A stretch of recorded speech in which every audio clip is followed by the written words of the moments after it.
হঠাৎ জেগে উঠে দেখি আমার হাতে একটি পেন্সিল ধরা রয়েছে আর মনের মধ্যে অদ্ভুত একটা স্বপ্ন হয়ে রয়েছে। স্বপ্নের কথাগুলো আমার মনের মধ্যে ছবির মতো ফুটে উঠল, কিন্তু পেন্সিলটা কোথা থেকে এলো তা কিছুতেই মনে পড়ল না।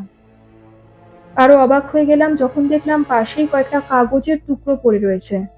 কাগজের টুকরোগুলো হাতে তুলে আমি চমকে উঠলাম, কারণ যে স্বপ্নটা আমি ঘুমের ঘোরে দেখেছি তারই সব কথা এই কাগজগুলোতে আমি ঘুমের মধ্যে লিখে রেখেছি। ঘুমের মধ্যে আমি কি করে লিখলাম কিছুতেই বুঝতে পারলাম না। নমস্কার, গল্পের আসরিত মধুবন্তী চ্যানেলে সবাইকে জানাই স্বাগত। আজকের গল্প হেমেন্দ্র কুমার রায় রচিত স্বপ্ন হলেও সত্য। শুরু হচ্ছে আজকের গল্প, সঙ্গে থাকুন।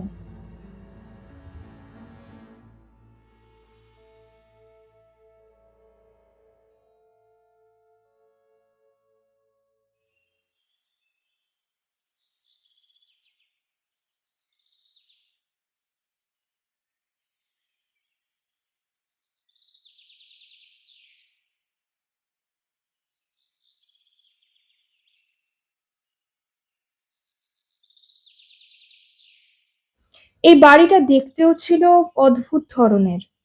বাড়িটা দেখেই আমার পছন্দ হয়ে গেল। ভাবলাম যাক, এতদিনে একটা মনের মতো বাড়ি পেলাম, একটু নির্জনে থাকতে পারবো। চিন্তা ভাবনা করবার পক্ষে খুবই উপযুক্ত বাড়ি ছিল এটা। বাড়িটা পেয়ে খুবই খুশি হলাম। আমার পাঠকেরা নিশ্চয়ই এতক্ষণে বুঝতে পেরেছো, যেখানে আমি আছি সেখানে ভূত প্রেতের গন্ধ থাকবেই। কিন্তু এই বাড়িটার ব্যাপারে আমার মনে কোনো ভূত প্রেতের সন্দেহ উঁকি মারেনি। তাছাড়া আমি কোনো প্রেত চর্চা সংঘের সদস্যও নই। কিন্তু কি করব, আমার ভাগ্যটাই এমন। যেখানেই যাই আমার গন্ধে ভূত প্রেতেরা এসে হাজির হয়। তাই এই বাড়িটাও আমাকে শান্তিতে থাকতে দিল না। আমার বাড়িওয়ালি বেশ বয়স্ক ধরনের মহিলা। দেখলেই বোঝা যায় পাকা গিন্নিবান্নি মানুষ। তাছাড়া উনি সৎ, কর্মঠ ও পরিশ্রমী। সবচেয়ে মজার ব্যাপার হলো, এই বাড়িতে এসে আমার ব্রেকফাস্ট বন্ধ হলো। কোনোদিনই সকালে ব্রেকফাস্ট পেতাম না। তার কারণ আমি রোজ সকালে 10টার পর ঘুম থেকে উঠতাম, আর 10টা বাজবার সঙ্গে সঙ্গে তা টেবিল থেকে তুলে নেওয়া হতো। এই ছিল বাড়িওয়ালির নিয়ম। নিয়ম মতো টেবিলে উপস্থিত না থাকবার জন্য আমার কপালে খাওয়া জুটত না। ঘুম থেকে উঠে খিদে ছটফট করতাম, তাই খিদের জ্বালা মেটাতাম হোটেলে গিয়ে। এইভাবে বেশ চলতে লাগলো। মনে মনে খুবই অশান্তিতে ভুগছিলাম। ব্রেকফাস্ট খাই না, অথচ তার টাকাগুলো কিন্তু আমাকে দিতে হচ্ছে। একদিন ভাবলাম, না, আর অপেক্ষা করা চলে না, বাড়িওয়ালিকে সব ব্যাপারটা বুঝিয়ে বলবো। এইভাবে দিনের পর দিন না খেয়ে বিল মেটানোর কোনো মানেই হয় না। খুব সাহস করেই একদিন মহিলাকে বলে ফেললাম, দেখুন, আমার রাতে ঘুম হয় না, ভোরের দিকে ঘুমিয়ে পড়ি। তাই আপনি যদি দয়া করে ব্রেকফাস্টটা 10টার সময় না সরিয়ে আরো 10 মিনিট পরে সরান, তাহলে আমার খাওয়াটা হয়। এই ব্যাপারটা একটু আপনি ভেবে দেখবেন।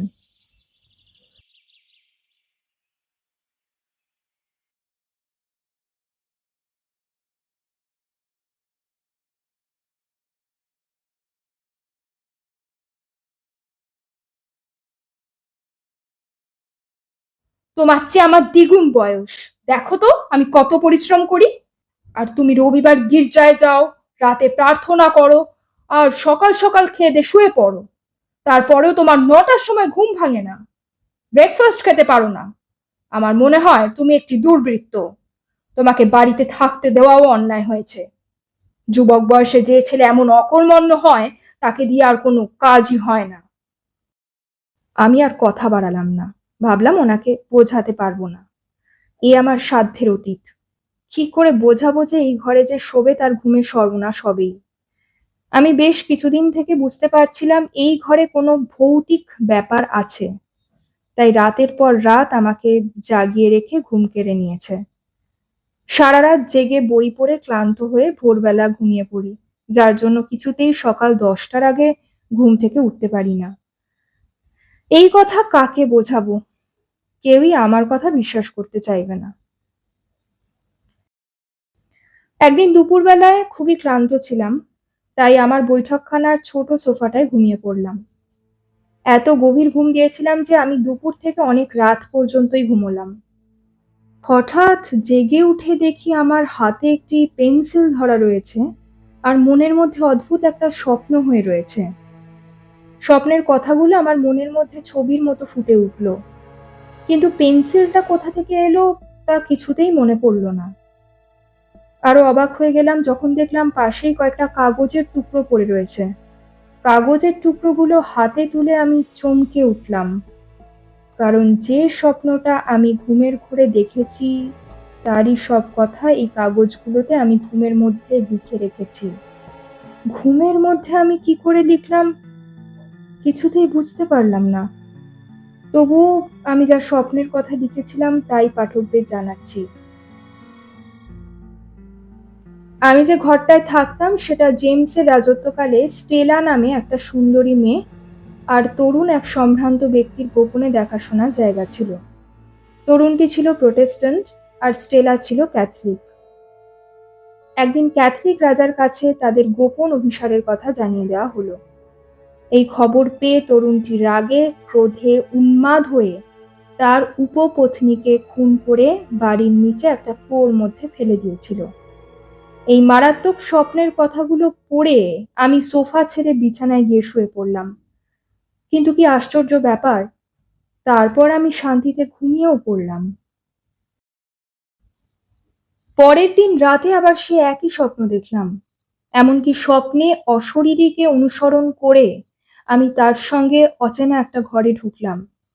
এই ঘরে আগে আমি কখনো আসিনি, কিন্তু স্বপ্নে আমি স্পষ্ট দেখতে পেলাম মাটির নিচের ঘরটা, যার মেঝেটা মস্ত বড় একটা চৌকো পাথরের টুকরো দিয়ে তৈরি। বহুদিনের অব্যবহারের ফলে সেটা কালো হয়ে গেছে। স্বপ্নে আরো অনেক কিছুই দেখলাম। আমি এই ঘরে ঢোকার সঙ্গে সঙ্গে ভগবানের উদ্দেশ্যে প্রার্থনা জানানো হলো, আর যেই মাত্র প্রার্থনা শেষ হলো অমনি সবকিছু অদৃশ্য হয়ে গেল। এমনকি জায়গাটাও আবার ফাঁকা আর পোড়া হয়ে গেল। পরপর 3 দিন একই স্বপ্ন দেখে আমি ঠিক করলাম এই রহস্যের সমাধান করতে হবে। অনেক ভেবেচিন্তে পরের দিন বাড়িওয়ালিকে বললাম, এই বাড়িতে কোনো গোপন ঘর আছে? আমাকে একটু বলুন না সেই ঘরটা কোথায়। আমার কথা শুনে মহিলাটি রেগেই গেলেন। বললেন, এই ঘরটা ভাড়া দিলেই যত জ্বালাতন বাড়ে। যে এই ঘরে রাত কাটিয়েছে তারাই এই প্রশ্ন করেছে আমাকে। কেন যে তারা এই গোপন ঘরে প্রশ্ন করে তা আজও আমি জানতে পারিনি। তারপর বিরক্তপূর্ণ কণ্ঠে বললেন, হ্যাঁ, একটা গোপন ঘর আছে, সেটা রান্নাঘরের নিচে। আমি ভদ্রমহিলার কাছে যা জানতে চেয়েছিলাম তার সঠিক উত্তর না পেয়ে মনে মনে অখুশি হলাম। তারপর ভাবলাম ওনাকে প্রশ্ন করে কোনো লাভ নেই, উনি ঠিক বলতে পারবেন না। তাই ঠিক করলাম বাড়িওয়ালি বাড়ি থেকে বের হলেই আমি একলাই অনুসন্ধান চালাবো। একটু পরেই বাড়িওয়ালি বেরিয়ে গেলেন। তারপর আমি উঠে রান্নাঘরে গিয়ে হাজির হলাম। এই রান্নাঘরটা রাস্তার সমতলের ঠিক নিচে। বেশ খানিক খোঁজাখুঁজি করে পুরনো ওক কাঠের একটা দরজা খুঁজে পেলাম। তারপর সেই দরজার ভেতর দিয়ে গোপন ঘরে গিয়ে ঢুকলাম। দেখলাম আমার স্বপ্নে দেখা এই সেই ঘরটা স্বপ্নের সঙ্গে হুবহু মিলে গেল। এমনকি মেঝেটাও গাঢ় কালো রঙের পাথর দিয়ে বাঁধানো। আর আমি বেশিক্ষণ এই ঘরটায় থাকলাম না, তাড়াতাড়ি নিজের ঘরে ফিরে এলাম। মনটা চঞ্চল হয়ে উঠল। এটা কি ধরনের রহস্য বুঝতে পারলাম না। মন থেকে ব্যাপারটা মুছে ফেলবার জন্য ড্রেস করে বাইরে বেরিয়ে গেলাম, যাতে এই বাজে চিন্তা থেকে আমি মুক্তি পেতে পারি।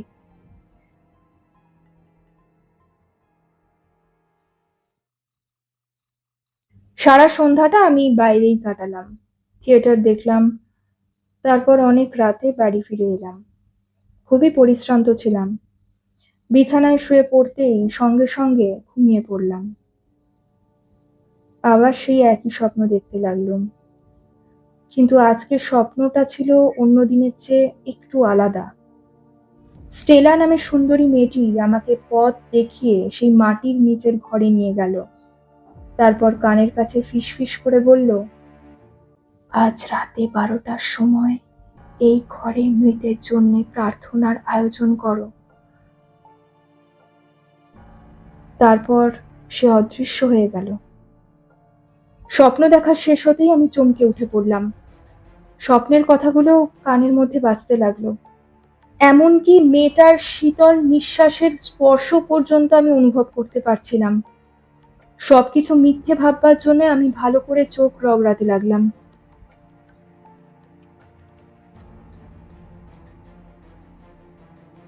চোখের সামনে স্বপ্নে কানে শোনা কথাগুলো দেওয়ালে স্পষ্ট করে লেখা রয়েছে। ঠিক সেই কথা। মাঝরাতে এই ঘরে ঘরে ঘরে মৃতের জন্য প্রার্থনা করো। আমি কিছুতেই বুঝে উঠতে পারছিলাম না যে কি করে দেওয়ালে লেখা হলো। তাহলে কি আমি ঘুমের ঘোরে উঠে টেবিল থেকে পেন্সিল নিয়ে দেওয়ালে লিখেছি? কিন্তু পরক্ষণেই মনে হলো, না না, এটা অসম্ভব। আমি এসব কথা কাউকে কিছু না বলে পোশাক পরে পথে বেরিয়ে পড়লাম। ভাবলাম যেমন করেই হোক আজ রাতে প্রার্থনার ব্যবস্থা করব। পথে বেরিয়ে মনটা ভোরের ঠান্ডা মিষ্টি হাওয়ায় ভরে উঠল। মনে হলো দিনের সঙ্গে রাতের কত পার্থক্য। এই কথা ভাবতেই মনে পড়ে গেল রাতের স্বপ্নে দেখা দৃশ্যগুলো। যে কথাগুলো আমার কানের মধ্যে হাতুড়ি মারতে লাগলো। মনে মনে ভাবলাম, স্বপ্নের কথাগুলো সবই পালন করব, সকলকে বিশ্বাস করাতে চেষ্টা করব। আমি নিজে ক্যাথলিক নই, আমি কখনো কোনো গোঁড়া মতের সমর্থক নই, কিন্তু বেড়াতে প্রায় ক্যাথলিক চার্চে যেতাম, যার ফলে চার্চের কয়েকজন যাজকের সঙ্গে আমার আলাপ ছিল। আমি ভাবলাম এখান থেকে আমি সাহায্য পেতে পারি, তাই তাড়াতাড়ি ছুটে চার্চে গেলাম এবং যাজকের সঙ্গে দেখা হলো। আমি জানতাম উনি খুব সহানুভূতিশীল ও খুব বুদ্ধিমান, কিন্তু আমার সব কথা শুনেও তিনি বিশ্বাস করলেন না। বললেন, এসব বাজে কথা, মিথ্যে কথা। তাছাড়া তিনি আমাকে আরো বললেন, আপনার এই বাজে চেষ্টা ছেড়ে দিন, কেউই ওই ঘরে গিয়ে প্রার্থনা করবে না। আমি বলছি, এই লন্ডন শহরে আপনি এমন একজনও পাদ্রী খুঁজে পাবেন না যিনি আপনার ইচ্ছা পূরণ করবেন। আমি অনেকগুলো চার্চ পেরিয়ে এলাম, আর একটাও ঢুকলাম না। অশান্ত মনে গ্রিন পার্কে ঢুকে ঘুরে বেড়াতে লাগলাম। তারপর একটা বেঞ্চে বসে ভাবতে লাগলাম কি করা যেতে পারে। হঠাৎ দেখলাম একজন তরুণ পাদ্রী আপন মনে একটা প্রার্থনার বই পড়তে পড়তে আমার দিকে এগিয়ে আসছেন। তারপর আমার দিকে তাকিয়ে সুপ্রভাত জানিয়ে হাতের বইটা বন্ধ করলেন এবং আমরা পরস্পরের সঙ্গে কথা বলতে লাগলাম। ভাবলাম তাহলে ওনাকে আমার স্বপ্নের কথাটা বলা যেতে পারে, হয়তো উনি বিশ্বাসও করতে পারেন। তাই সাহস করে আমার স্বপ্নের কথা বললাম। আমার কথা শুনে মনে হলো উনি পুরোপুরি বিশ্বাস করেছেন। উনি আমার দিকে একটু তাকিয়ে মৃদু হেসে বললেন, আমি আপনাকে এই বিপদ থেকে উদ্ধার করব, আপনি আর কিছু ভাববেন না।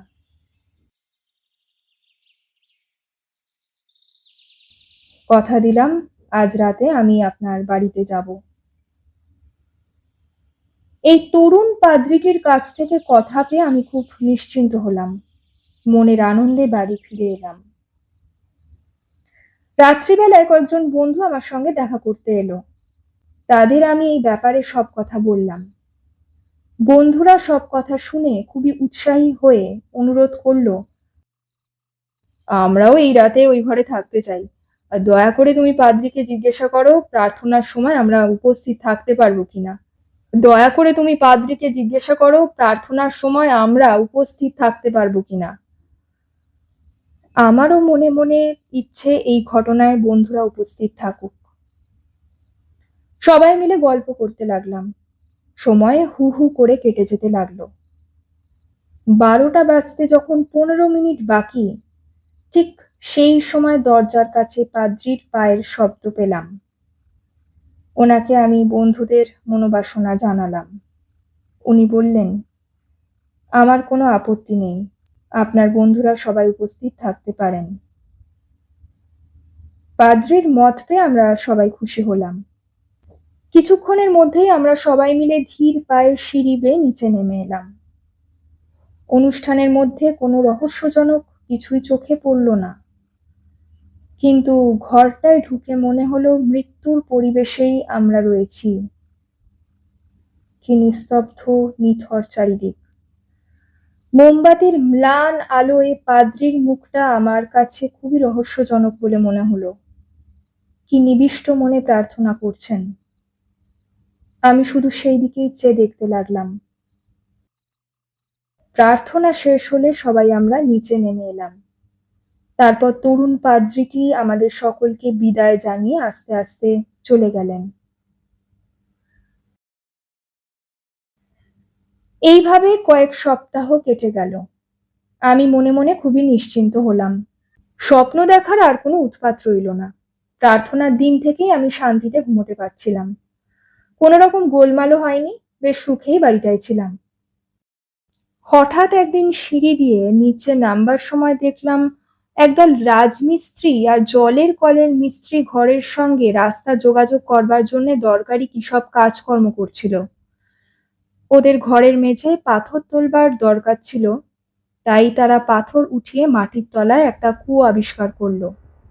সেদিন সবাই খুব অবাক হয়ে দেখছিল কুয়োটা। আমি কিন্তু একটু আশ্চর্য হইনি, কারণ আমি এই মাটির তলার ঘর ও বাড়ির নিচে কুয়োর কথা সবই স্বপ্নে দেখেছিলাম। এই ঘটনার বেশ কিছুদিন পরে একটি পত্রিকায় খবরটি প্রকাশ পায়। ঘটনাটির বিবরণ ছিল এমনই। আরম্ভের প্রথমেই ছিল মাটির নিচে মনুষ্য দেহাবশেষ, চমকপ্রদ আবিষ্কার। কিংস বেঞ্চওয়ার্থের একটা বাড়ি মেরামত করবার সময় মিস্ত্রিরা একতলা ঘরের নিচে একটা কুয়ো আবিষ্কার করেছে এবং কুয়োর তলায় পাওয়া গেছে একটা তরুণীর কঙ্কাল ও একটা তরবারি। তরবারিটা পরীক্ষা করে দেখা গেছে তাতে দ্বিতীয় জেমসের রাজত্বকালের তারিখ লেখা রয়েছে। এতে প্রমাণ হচ্ছে নিশ্চয়ই কোনো রোমাপ জনিত ঘটনা রয়েছে। তাছাড়া রহস্যপূর্ণ নারীর মৃত্যু, এইসব মিলিয়ে এই বাড়িটায় একটা গোপন রহস্য এতদিন ধরে ছিল। সত্যি কথা বলতে কি, এই ঘটনার পর আমার জীবন অনেকখানি পার হয়ে গেছে। তবুও যখন নির্জনে ভাবতে বসি, তখন কিছুতেই এই ঘটনার রহস্যটা খুঁজে পাই না। ভাবি, এটা কি নিছক স্বপ্ন না অন্য কিছু? আজও উত্তর পাইনি। শেষ হলো আজকের গল্প স্বপ্ন হলেও সত্য। রচনা হেমেন্দ্র কুমার রায়, গল্প পাঠ এবং সমগ্র পরিচালনায় আমি মধুবন্তী। খুব শীঘ্রই ফিরে আসবো পরবর্তী একটি নতুন গল্প নিয়ে। ততদিন স্টে কানেক্টেড উইথ গল্পের আসরিত মধুবন্তী। ধন্যবাদ।